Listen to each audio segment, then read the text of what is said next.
after reading the book was allowing other languages other than English, including translanguaging or the use of any other language that they have from home. If it's not English, um, in the book, we read that him and his friends get beat up for speaking Spanish, and it made him feel bad about using Spanish.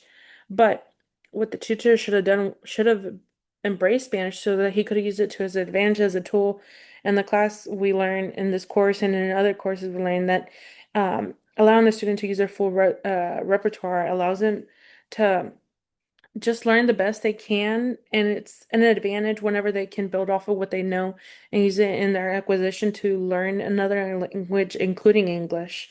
The second one is the use of culturally responsive teaching. Um, and this one I connected to the reading Levine and McCloskey. Um, and in the recent chapter, chapter 3, about not shaming students for the culture and their connections to their family. Unfortunately, his teacher Moses did countless of times. He made him feel stupid whenever he included anything having to do with his family into his writing. Um, but we have to have a culturally responsive teaching classroom so that we reduce anxiety and we embrace their cultures.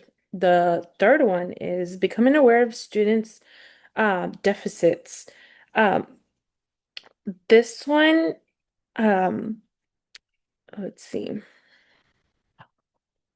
So this one I meant like becoming more aware of the supports I need to do to correctly identify deficits. Unfortunately, in the story, they saw Spanish as a deficit, which wasn't necessarily true. It was that because they weren't correctly identifying that he had a disability, which was dyslexia, they assumed that Spanish was the reason he was behind others and that he kept on failing grades, but that's not true.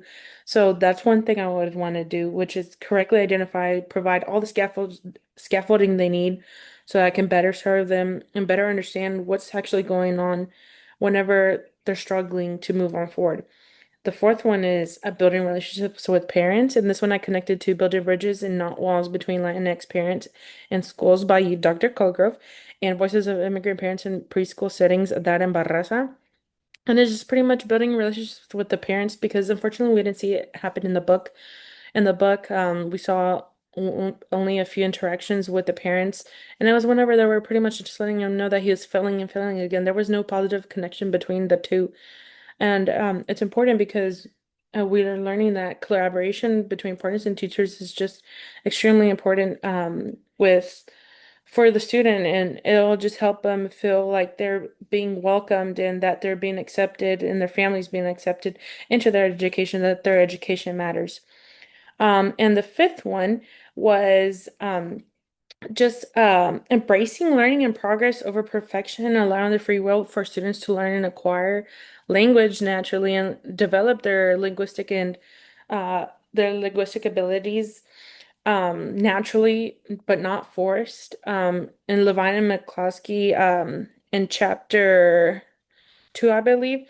They acquire, it says that they students acquire naturally in social and emotional context if the teacher provides opportunities to do so.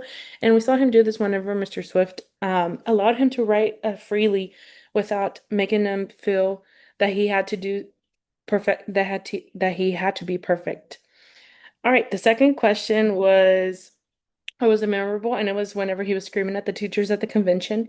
Whenever he said he was pointing out pretty much that there's bad teachers who just do everything wrong, and then those teachers got up and they were leaving, and he was like, you're the ones, you're exactly the ones I'm talking about," and they were just saying nonsense. But it's unfortunate that that still continues.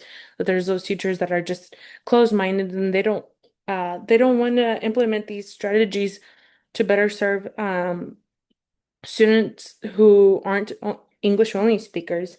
And the third prompt is what I recommend this to